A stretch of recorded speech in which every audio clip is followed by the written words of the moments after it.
بسم اللہ الرحمن الرحیم السلام علیکم ورحمۃ اللہ وبرکاتہ الحمدللہ والصلاة والسلام علی رسول اللہ وعلی آلہ وصحبہ اجمعین اما بعد فیا عباد اللہ،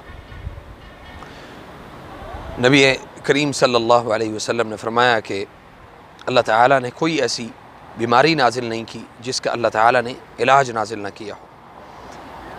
الحمدللہ آج کل جیسے کرونا کے بہت مریض جو ہیں وہ بڑی تیزی کے ساتھ وہ بڑھ رہے ہیں، تو یہ ذہن میں رکھیں کہ میں سمجھتا ہوں کہ سب سے پہلی چیز انسان کا اللہ تعالیٰ کے ساتھ جڑ جانا ہے۔ قرآن کریم میں اللہ رب العزت نے فرمایا ہے وَنُنَزِّلُ مِنَ الْقُرْآنِ مَا هُوَ شِفَاءٌ وَرَحْمَةٌ لِلْمُؤْمِنِينَ وَلَا يَزِيدُ الظَّالِمِينَ إِلَّا خَسَارًا۔ اور دوسرے نمبر پہ جو بڑی اہم بات ہے وہ یہ ہے کہ جیسے آج کل کرونا کے مریض بڑی تیزی کے ساتھ بڑھ رہے ہیں، تو ہمیں کرنا کیا چاہیے؟ تین چیزیں جو ہیں وہ بڑی اہم ہیں۔ سب سے پہلی چیز یہ ہے کہ سنا مکی، سونف اور زیرہ، ان تین چیزوں کو لے کے آپ نے اس کو پینا ہے۔ اچھا، اب دو صورتوں میں آپ ایک چیز کو استعمال نہیں کریں گے، زیرے کو۔ اگر تو آپ کو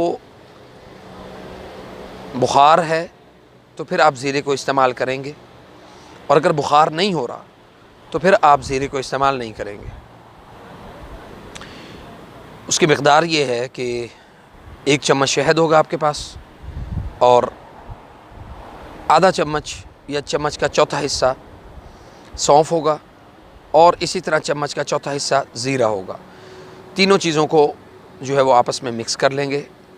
سونف اور زیرے کو اس کو باریک باریک آپ پیس لیں گے، اور پیسنے کے بعد اس کو شہد میں مکس کر کے آپ اس کو کھا جائیں گے۔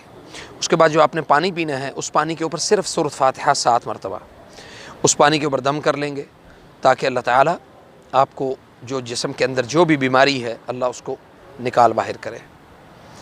ہمارے ایک دوست ہیں، انہیں کرونا ہوا، اور ان کے مطابق کہ مجھے کرونا ہے، تو میں نے الحمدللہ ان کو یہ جو چیزیں ہیں وہ بتائیں۔